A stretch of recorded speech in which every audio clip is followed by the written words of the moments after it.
Specify the amounts at the issuing date of each work progression statement, in the General Data section. Find the schedule date for a specific work progression.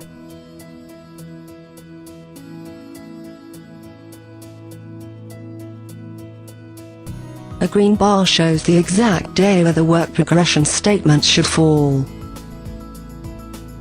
Also obtain more information regarding the work progression. You can also identify all work progression steps.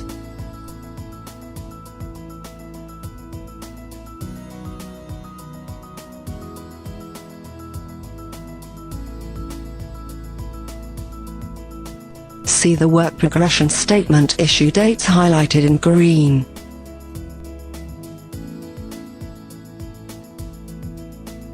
Quickly get specific work progression info by clicking on the relating bar.